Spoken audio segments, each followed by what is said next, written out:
Tu connais forcément Olivia Rodrigo. Et si, par hasard, son nom ne te dit rien, je suis sûre et certaine que tu as déjà chanté, voire pleuré sur Driver's License. À seulement 22 ans, elle cumule déjà presque 47 millions d'auditeurs mensuels sur Spotify. À 21 ans, elle avait déjà remporté 3 Grammy Awards, dont celui de la meilleure performance pop solo. Et elle compte bien évidemment des hits qui ont explosé sur TikTok avec plus de 5 millions de vidéos créées à partir de ses morceaux en moins d'une semaine. Son tout premier single, Driver's License, il a débuté directement à la place numéro 1 du Billboard Hot 100, ce qui est un exploit assez rare pour une toute première chanson. Et son album Sour, son premier album, a passé 7 semaines consécutives dans le top 5 du Billboard 200. Le truc, c'est que son parcours, c'est loin d'être juste un simple coup de com'. Elle a d'abord été révélée comme actrice Disney dans High School Musical, The Musical, The Series, donc la série dérivée d'High School Musical sur Disney+.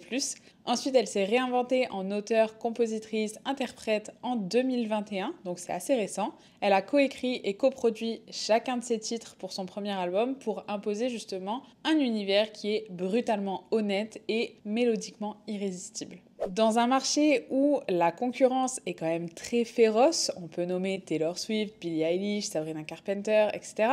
Comment Olivia Rodrigo, elle a réussi à fédérer des millions de Livies, le nom qu'elle donne à ses fans, à construire une identité visuelle qui est super forte et à faire que chaque sortie soit un événement planétaire. En gros, comment elle a su, à seulement 21 ans, se démarquer dans un marché qui est aussi concurrentiel et aussi saturé que la musique pop. C'est exactement ce qu'on va décortiquer aujourd'hui. On va voir sa stratégie de personal branding, de l'authenticité à l'esthétique violette, des challenges TikTok aux campagnes immersives. On va absolument tout analyser ensemble. Donc let's go pour percer les secrets de l'icône pop de la Gen Z. Alors avant tout, Olivia Rodrigo, c'est une storyteller née. Premier truc à noter dans sa stratégie de personal branding, dans son ADN de marque, c'est qu'elle utilise l'authenticité comme une vraie force de connexion.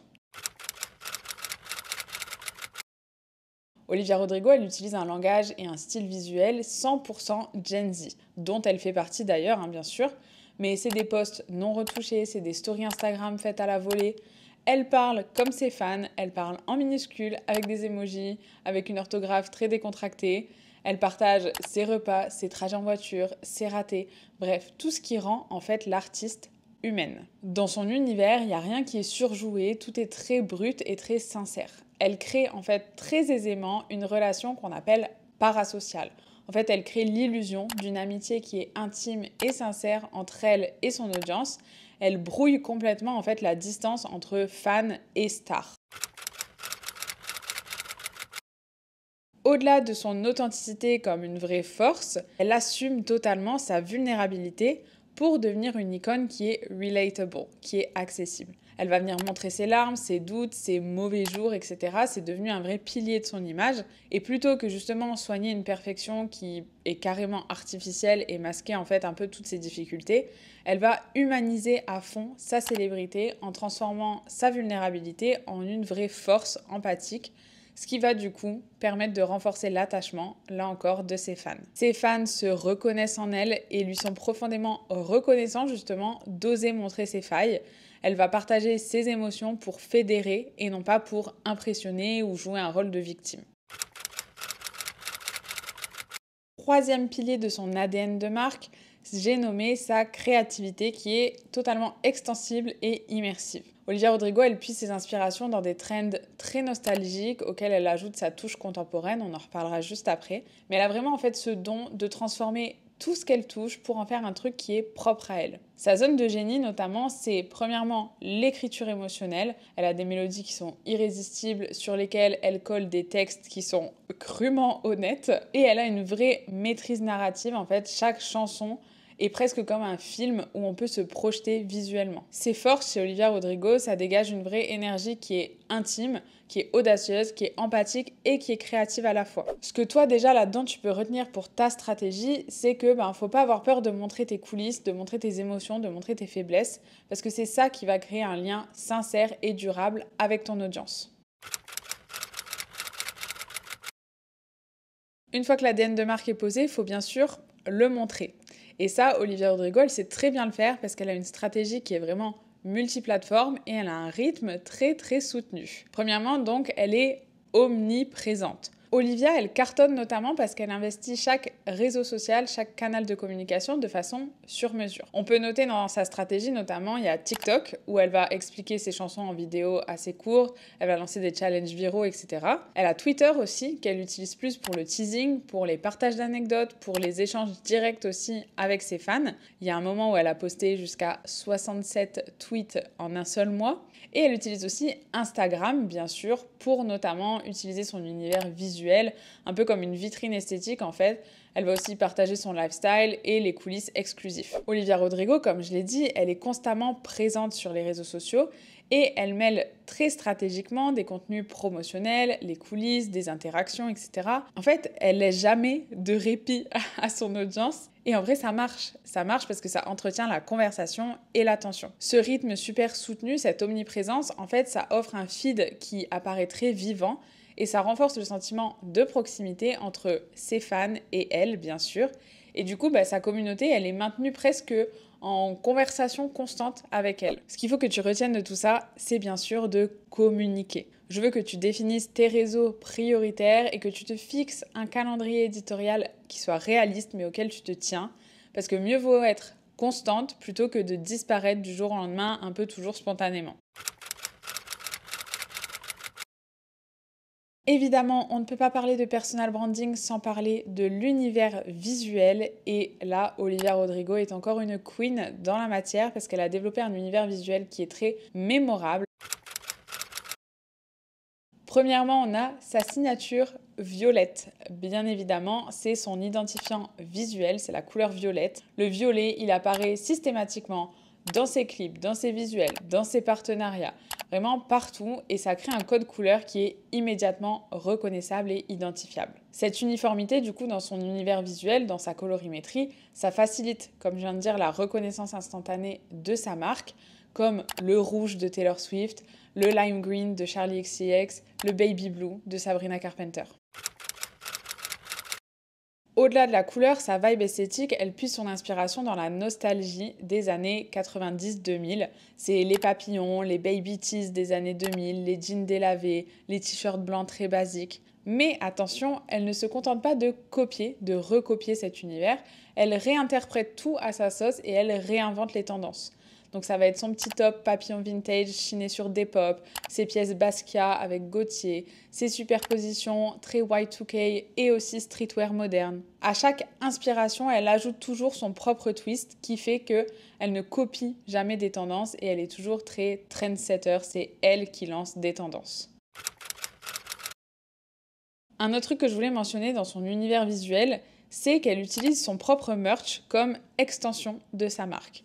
En fait, souvent, Olivia, elle va porter son propre merch, par exemple son t-shirt Driver's License, et elle va mélanger ça à des pièces un peu plus pointues. Ce qui fait qu'en fait, chaque photoshoot, ça devient une publicité un petit peu naturelle, organique de sa propre marque. Et du coup, elle incarne à la fois la star et la fan artiste. Chaque visuel, en fait, ça devient un mini-événement. Il y a eu des tas de b-rolls sur son t-shirt Driver's License, des plans très serrés de vidéos sur son téléphone qui étaient coordonnés à son look. Bref, en fait, tous ces visuels racontent l'histoire de Sour, notamment en images. Ce que toi, tu peux retenir de ça pour ton personal branding, c'est qu'il faut que tu choisisses un code visuel, entre guillemets. Ça peut être une couleur, un motif, un logo, un accessoire, comme par exemple un micro à paillettes. Choisis quelque chose et décline-le partout pour que ta marque, elle soit gravée vraiment dans les esprits. Comment Olivia Rodrigo, elle fait pour avoir une communauté aussi engagée et une fanbase aussi loyale? Et bien en fait, l'une de ses armes secrètes, c'est de transformer la promo, donc tous ces événements promotionnels, en culte collectif. Premièrement, elle va lancer énormément de challenges qui vont devenir viraux. Par exemple, il y a eu le Driver's License Challenge qui encourageait les fans à recréer son look, à poster leurs réactions, à poster leur propre histoire de break-up. Et ça a généré plus de 5 millions de vidéos TikTok en quelques jours seulement. C'est vraiment du génie marketing de faire ça parce que ça amplifie premièrement la portée du single. Et au niveau de la communauté, en fait, ça va créer un vrai sentiment d'appartenance qui va fidéliser énormément la fanbase. À ça, du coup, s'ajoutent des live Q&A, des playlists collaboratives, des réponses personnalisées aux fans, des concours de look, bref, plein de trucs qui font des Livies en fait de vraies ambassadrices et du coup, encore une fois, ça renforce ce sentiment d'appartenance et de contribution active à la fanbase. Ce que toi, tu peux retenir pour ton personal branding de cette stratégie, c'est qu'il faut que tu essayes de voir en fait la création de contenu comme un truc immersif pour ton audience. Il faut que tu pousses justement ton audience à créer du contenu entre guillemets pour toi, avec des formats qui sont simples, qui sont fun, qui sont engageants. C'est ça vraiment la clé de la viralité. C'est ce qu'on appelle le contenu UGC, User Generated Content. C'est du contenu qui est généré par les utilisateurs, qui est généré par l'audience. 5e point qui est très important dans l'image de marque d'Olivia Rodrigo, c'est tout ce côté en fait où elle va contrôler un petit peu son image et sa créativité. Olivia Rodrigo, elle n'est pas seulement spectatrice, elle est vraiment mastermind entre guillemets de son projet. Selon les dires de son équipe marketing, Olivia a piloté la direction visuelle de Sour, elle copilote vraiment les moodboards, les décors, les choix de singles aux côtés de Interscope, notamment son label. Et c'est ça qui la positionne aussi comme actrice de sa direction artistique plutôt que comme simple égérie de marque. Et c'est pour ça qu'on parle de personal branding parce que sa marque part vraiment d'elle et elle n'est pas juste un visage qu'on a collé sur une tendance. Aussi, du coup, chaque activation marketing, donc le bal de promo Sour, le car wash Sour, le partenariat avec les Sour Patch Kids, bref, tout ça, en fait, ça va prolonger la narration de ses chansons. Ça va offrir des expériences immersives qui vont faire écho aux émotions qu'on retrouve dans son album. Donc en fait, son engagement sur le plan créatif, ça renforce l'idée que chaque détail vient de sa vision à elle et non pas juste d'un service marketing anonyme. Ce qui est important pour toi dans tout ça à retenir, c'est que tu dois t'impliquer dans chaque détail de ta com notamment pour que tout parte de toi et pas seulement de ton offre ou de ton audience. Tout doit partir de toi et c'est comme ça que tu vas réussir à te différencier. Alors, ce qui est très important aussi dans le personal branding, c'est de montrer qui tu es et tes valeurs. Il faut que tes engagements transparaissent dans ce que tu montres. Et ça, Olivia Rodrigo, elle le fait très bien. Derrière l'artiste pop, en fait, il y a vraiment la militante qui est pleine d'empathie. Dans ses collaborations avec Lancôme notamment, Olivia communique sur l'estime de soi, la tolérance, et vraiment, elle place la bienveillance au centre de son image. Il y a notamment une interview avec Lancôme où elle souligne justement l'importance de la bienveillance, comme je viens de dire, de l'amour, de l'estime de soi et du soutien mutuel. Elle a aussi lancé le Fun for Good. Une partie des recettes de son Sour Tour a financé l'éducation des filles et la lutte contre les violences sexistes, ce qui prouve qu'elle incarne ses valeurs et qu'elles ne sont pas que de jolis mots. Ses actions, en fait, elles démontrent vraiment son engagement au-delà des mots et ça renforce la cohérence entre ses discours et ses actions, ce qui donne du poids et de la crédibilité à sa marque. Ce que tu peux retenir de ça pour ton personal branding, c'est que j'aimerais que tu choisisses une ou deux causes qui te tiennent vraiment à cœur. On n'est pas dans l'activisme performatif, il faut que ça soit vraiment important pour toi et tellement important que tu les fasses vivre en fait à travers ce que tu fais, à travers ce que tu dégages, à travers ton business. Ta crédibilité, elle dépend vraiment de la cohérence entre tes mots et tes actions. Pour terminer un petit peu sur les leviers de son personal branding, je voulais parler de sa carrière qui est quand même très multidisciplinaire parce que Olivia Rodrigo, c'est une star qui est très agile. Elle sait très facilement rebondir. En fait, elle incarne un modèle de carrière qui est vraiment sans frontières, sans limites. Elle est à la fois actrice, chanteuse, icône mode, icône beauté. Elle traverse en fait différents univers naturellement avec aisance et chaque domaine justement qu'elle traverse, ça renforce sa marque globale. Et je te disais que c'était une artiste aussi très très agile. Pourquoi ? Parce que par exemple, en plein Covid, elle a mis en place des événements virtuels. Elle a mis en place par exemple le Sour Prom, le car wash aussi pour Sour. Et ça a prouvé en fait sa capacité à innover et surtout à rester proche de son public malgré la distance. Résultat, elle a su créer une marque personnelle, un personal branding qui est très flexible, qui est gage aussi de résilience et qui est toujours innovant. Ce que tu peux retenir de ça, c'est de rester curieuse. N'aie pas peur de tester de nouveaux formats, sois prête aussi à pivoter selon les opportunités qui se présentent. Alors si tu connais bien Olivia Rodrigo, tu vas peut-être te dire que là, j'ai beaucoup parlé de l'era Sour parce que oui, en vrai, c'est là qu'Olivia Rodrigo, elle a su se démarquer et s'ériger au rang d'icône Gen Z, mais on peut pas ignorer sa nouvelle DA depuis son deuxième album qui s'appelle Guts. Avec Guts, en fait, Olivia Rodrigo, elle a opéré un virage très très clair dans son personal branding. Elle est passée vraiment de la pop un peu mélancolique, tristounette, chanson de rupture, etc.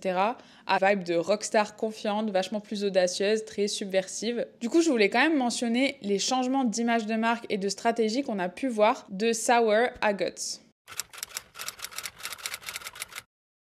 Alors déjà, premièrement, on a une évolution sonore et narrative qui est très claire. Sur Guts, on n'a plus trop de ballades très intimistes comme on avait sur Sour. Vraiment, ça laisse la place à des morceaux plus pop-punk et rock comme All American Bitch, Ballad of a Homeschool Girl, Get Him Back, etc. En fait, cette orientation qui est plus agressive, plus énergique, ça traduit simplement une meuf qui ose crier ses frustrations, là où Sour misait vraiment sur la vulnérabilité et l'introspection. Dans Guts, on a aussi des textes qui sont beaucoup plus matures, qui explorent la pression sociale, la sexualité, par exemple avec Bad Idea Right, l'humour noir aussi sur les codes de la séduction un peu Gen Z. Olivia, elle conserve quand même son crédit d'auteur-compositrice, mais du coup, elle utilise maintenant l'ironie et la posture un peu de bad girl pour s'adresser à un public qui a grandi avec elle en fait depuis Sour.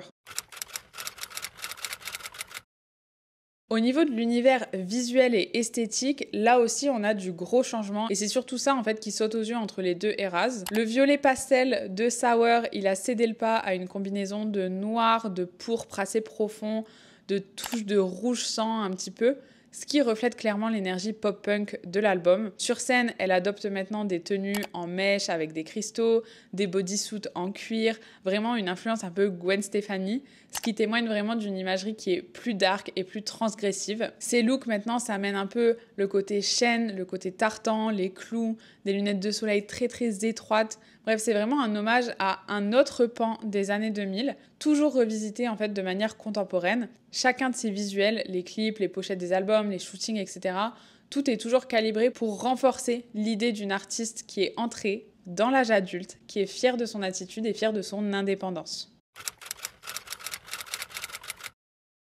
Elle a aussi changé de tone of voice, donc son ton de voix, son ton de communication. Là où Sour, son premier album, il invitait plutôt ses fans à partager un petit peu ses larmes, Guts, là, il les invite à rejoindre vraiment un club de bad bitches qui prennent des décisions assumées, qui revendiquent leurs choix. Olivia, elle adopte un ton beaucoup plus tranchant.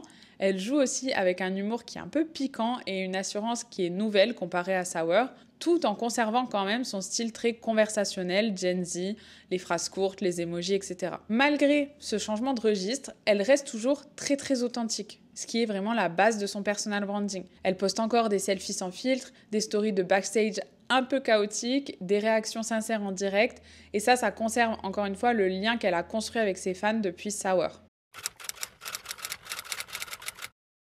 Au niveau de ses valeurs et de ses engagements, c'est juste amplifié. Pendant le Guts Tour, elle a renforcé son engagement social notamment avec des distributions de contraceptifs dans les États où l'accès était assez restreint, son soutien à des associations pour l'éducation et la lutte contre les violences faites aux femmes et des millions de dollars reversés grâce à son Fund for Good. Ce positionnement qui est un peu plus militant que pendant Sour, il n'est pas gadget, il s'inscrit dans la tonalité de Bad Bitch with a Cause de l'album vraiment. Ça fait de son branding un mélange de rockstar qui dérange les normes sociales et de défenseuse de valeurs très féministes et progressistes.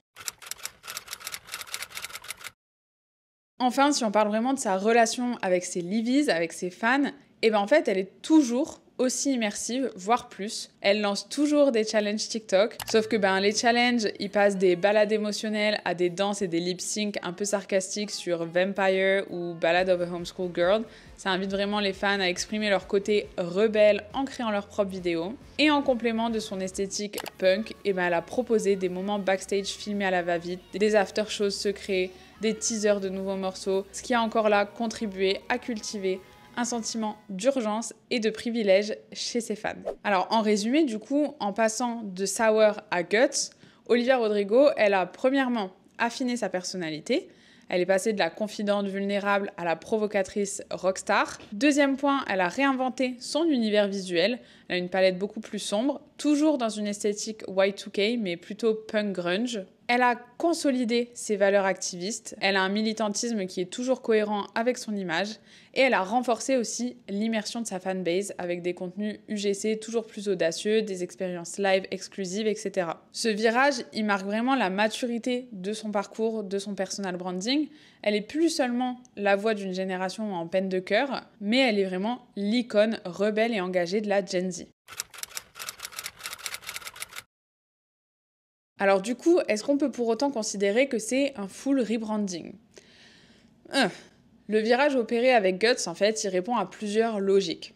Premièrement, une évolution naturelle de l'artiste, d'Olivia Rodrigo. Entre 2021 et 2023, Olivia, elle est quand même passée de ses débuts adolescents, 19 ans à peu près, à la fin de sa vingtaine naissante. Donc c'est normal que ses émotions aient évolué. On est passé du spleen de Sour à une colère un peu plus assumée et plus rugueuse dans Guts. Et avec Guts, en fait, elle puise désormais dans le rock, dans le pop-punk, pour exprimer justement une palette émotionnelle qui est plus large et plus combative, plus affirmée. En fait, je dirais pas que c'est un full rebranding parce que même dans les thèmes, en fait, on a une continuité. Guts, pour moi, c'est vraiment une extension plus sombre de Sour plutôt qu'un rebranding total. Pourquoi ? Parce que Sour, ça explorait la vulnérabilité, le chagrin amoureux, vraiment dans un langage crûment honnête. Et en fait, Guts, ça pousse ces mêmes sentiments, mais juste un peu plus loin, avec une touche d'ironie, une touche de provocation. Mais en fait, les deux albums, ils sont très liés par une authenticité qui est sans concession. On a le même ton conversationnel, la même posture Gen Z, la même posture de confidente,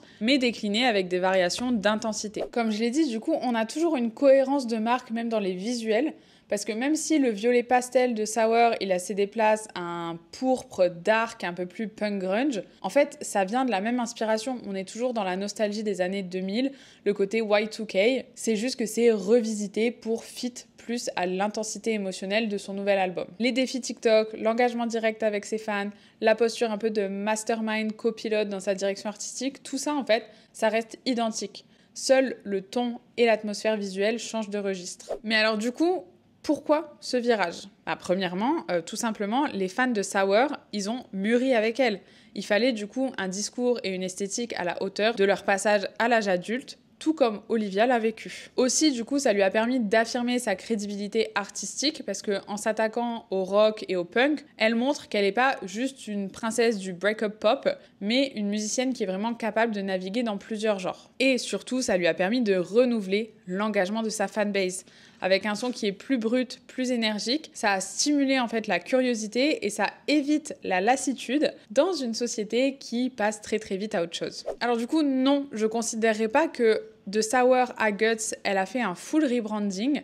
En fait, Guts, c'est vraiment la suite logique, certes un peu plus sombre, mais logique de Sour.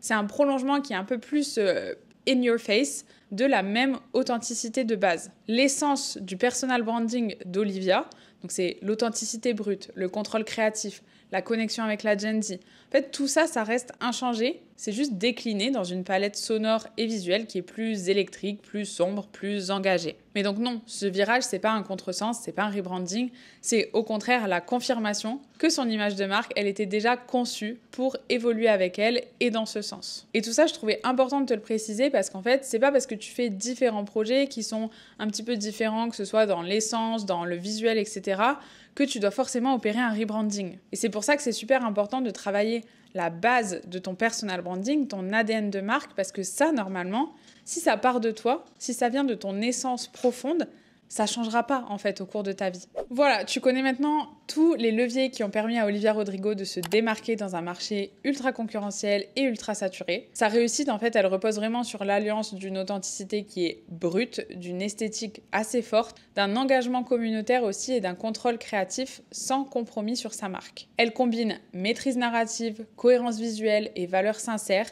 Elle a su fédérer un public passionné au point de transformer ses fans en véritables ambassadrices et se positionner comme l'icône Gen Z incontournable. En appliquant ces principes, donc authenticité, cohérence, engagement, maîtrise créative, Tu vas apprendre à construire une marque personnelle qui est à la fois solide et vivante et qui est capable vraiment de créer un lien émotionnel et durable surtout avec tes propres fans. J'espère vraiment que ça t'aura inspiré pour ta propre stratégie de personal branding. Je veux vraiment que tu retiennes que au-delà du talent, bien évidemment, c'est la cohérence, c'est l'authenticité et l'engagement qui font vraiment toute la différence pour devenir la star de son domaine. Si tu as aimé cette analyse, abonne-toi pour ne pas manquer les prochaines. J'en sors minimum une par mois.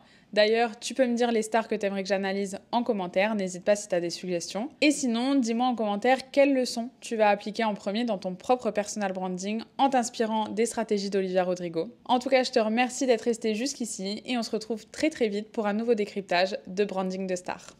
Bye!